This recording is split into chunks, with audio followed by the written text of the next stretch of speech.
ఇక ఈ Johnny master వివాదం మీద ప్రముఖ పెద్ద నిర్మాత అయినటువంటి ప్రొడ్యూసర్ కళ్యాణ్ కీలక వ్యాఖ్యలు చేసుకుంటూ వచ్చిండు. ఆయన ఈ అంశం మీద మీడియా ప్రతినిధులతో మాట్లాడుకుంటూ వచ్చిండు. జానీ మాస్టర్ అరెస్టు వెనక ఆయన మీద కేసు వెనకాల పెద్ద కుట్రనే జరుగుతున్నదని చెప్పి సంచలన ఆరోపణలు చేసిండు. బాధితురాలు తనకు న్యాయం జరిగిందని భావించినప్పుడు ముందు ఇండస్ట్రీలో ఫిర్యాదు చేయాలి. ఇక్కడ సరైన న్యాయం జరగకపోతేనే కదా పోలీసు వాళ్ళని ఆశ్రయం చేయాలి. మరి ఉన్నట్టుండి పోయి కోర్టుల కేసు ఎందుకు పెట్టింది? పోలీసు వాళ్ళకి ఎందుకు కంప్లైంట్ ఇచ్చింది? ఇన్ని రోజుల తర్వాత ఎందుకు మాట్లాడుతున్నది? అసలు నేరం జరిగిందా లేదా అనేది తెలవాల్సిన్నదని అన్నాడు.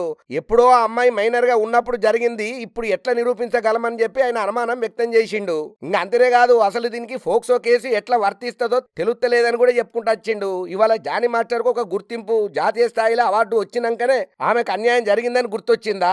ఇన్ని రోజులు ఏం చేసింది అని జరంతా ఫైర్ అయిండు. నిజంగా ఆమెకు అన్యాయం జరిగి ఉంటే జానీ మాస్టర్ కు శిక్ష పడాల్సిందే. మేము 100% సపోర్ట్ ఇస్తాం.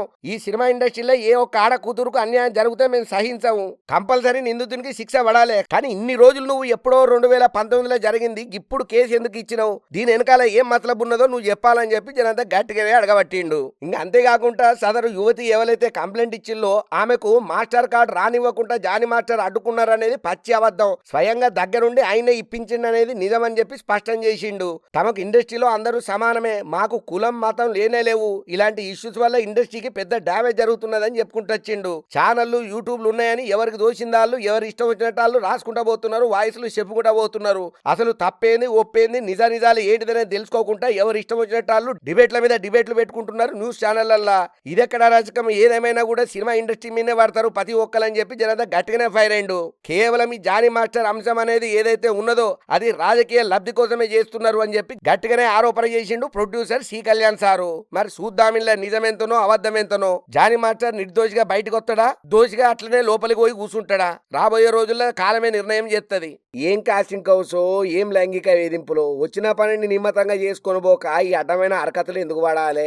దేవుడు మంచి కళనిచ్చే, దాని తగ్గట్టు స్టార్ హోదా కూడా ఇచ్చే, ఎందుకు వచ్చిన తిప్పలు ఇవన్నీ? ఇప్పుడు చూడు, పేరు వచ్చేదాకా ఒక తిప్పలు పడ్డావు, పేరు వచ్చిన తర్వాత ఇప్పుడు మొత్తం ఉన్న పేరు మొత్తం సంకనాకిపోయాయి కదా. ఏమిటికి ఇది పనికొచ్చేది? పేరు వచ్చుడు గొప్ప కాదు, వచ్చిన పేరు నిలబెట్టుకున్నాడు గొప్ప అని జానీ మాస్టర్ సంగతి ఎరికిన వాళ్ళందరూ జనంతా గట్టిగానే కామెంట్లు పెడుతున్నారు. ఈ జానీ మాస్టర్ అంత తేడా మనిషి, అందరితో కూడా ఇట్లనే ఉండేటోడు అని చెప్పి కొంతమంది కంటెస్టెంట్లు కూడా ఢీ షోల నుంచి బయటకు వచ్చిన వాళ్ళు కూడా చెప్తున్నారు. అంతేకాకుండా ఆటా సందీప్ వాళ్ళ భార్య కూడా వీడియోలు పెట్టుకుంటూ వచ్చింది. ఇటువంటి తప్పులు చేసిన వాళ్ళను ఉపేక్షించొద్దు, ఖచ్చితంగా కఠినంగా శిక్షించాలని అన్నది. ఇంకా అంతేకాకుండా మొన్నటికి మొన్న పూనం కౌర్ కూడా ఒక ట్వీట్ చేసింది. ఇటువంటి లైంగిక దాడులకు పాల్పడేటోళ్లకు మాస్టర్ అని పక్కన పేరు పెట్టుకునే అర్హతనే లేదు. ఆ మాస్టర్ అనే పదానికే కలంకం తెచ్చేటోళ్ళు వీళ్ళు. ఇటువంటి వాళ్ళను ఉపేక్షించొద్దు, కఠినంగా శిక్షించాలని చెప్పి జనంతా గట్టిగానే ట్వీట్ చేసుకొచ్చింది. ఇక ఇంకో పక్కన జానీ మాస్టర్ ముచ్చట మీద యాంకర్ అనసూయ కూడా జరంత గట్టిగానే రియాక్ట్ అయింది. ఇట్లా లైంగిక దాడులకు పాల్పడి అమ్మాయిలను అరెస్ట్ చేసేటోళ్లను వదిలిపెట్టొద్దు, ఖచ్చితంగా కఠినంగా శిక్షించాలి. అమ్మాయి కంప్లైంట్ ఇచ్చుడుతోటే సినిమా ఇండస్ట్రీ మొత్తం ఇంత పెద్ద ఎత్తున ఆమెకు సపోర్ట్ చేసుడు చాలా గొప్ప ముచ్చట.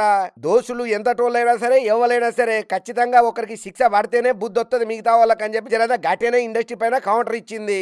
సరే మరి ఇక జానీ మాస్టర్ కథ ఎక్కడికి పోయి ఏడాగుతుందో మనకు మాత్రమే తెలుసు, చూద్దాం. ఇప్పటికైనా ఆడోళ్ళ మీద లైంగిక దాడులు, ఈ కాస్టింగ్ కౌన్స్ అనేటి అసలు ఇండస్ట్రీలో ఉండకుండా పోవాలని చెప్పి మనం కూడా కోరుకుందాం.